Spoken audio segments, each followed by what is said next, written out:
आज हम बात करेंगे पराशर ऋषि के जन्म के बारे में। महाभारत काल के महान ऋषि महर्षि पराशर, महर्षि शंकर और उनकी पत्नी वशिष्ठा के पुत्र थे। कथाओं के अनुसार पराशर ऋषि का जन्म चंद्रवंश में हुआ था।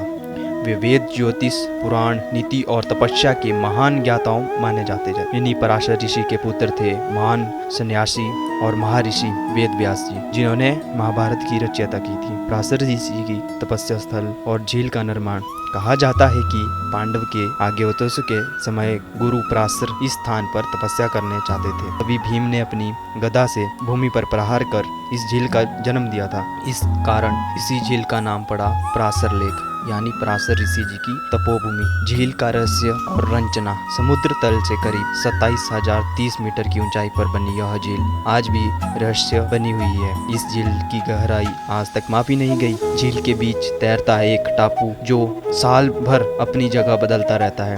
वैज्ञानिक भी अब तक समझ पाए कि यह टापू कैसे नहीं डूबा। मंदिर की खासियत वह है, यह मंदिर पूरी तरह से देवदार की लकड़ी से बना हुआ है, लेकिन इसमें एक भी कील या लोहे का इस्तेमाल नहीं हुआ। मान्यता है कि इस मंदिर का निर्माण 13वीं शताब्दी में राजा बाणसेन ने करवाया था। राजा बाणसेन को एक धार्मिक अरवस्थन और कला प्रेमी शासक माना जाता है। कहा जाता है कि उन्होंने अपने शासनकाल में देव परंपरा, लोक संस्कृति और देवालय निर्माण को बढ़ावा दिया था। मंडी से दूरी और धार्मिक महत्व। देव पराशर ऋषि झील का हिमाचल प्रदेश के मंडी जिले से लगभग 49 किलोमीटर की दूरी पर है, जो आप आसानी से अपनी गाड़ी या फिर HRTC बस से कर सकते हैं। अगर आप यहाँ जाना चाहते हैं तो आपको यहाँ पे स्वर्ग जैसा महसूस होगा। अब बात करेंगे देव पराशर ऋषि जी के मेले के बारे में। हर साल जून में यह देव पराशर जी ऋषि मेला का आयोजन होता है, जिसमें आसपास के देवता भी शामिल होते हैं। पराशर ऋषि झील का वार्षिक मेला हर साल जून महीने में लगता है। यह मेला आमतौर पर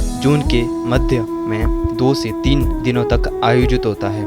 इस मेले में आसपास के देवता भी शामिल होते हैं। स्थानीय परंपराओं और वाद्य बजाते हुए श्रद्धालु पराशर ऋषि जी का मन्नत मांगने आते हैं और देव का आशीर्वाद प्राप्त करने आते हैं। कैसी लगी यह वीडियो कमेंट में जरूर बताएं।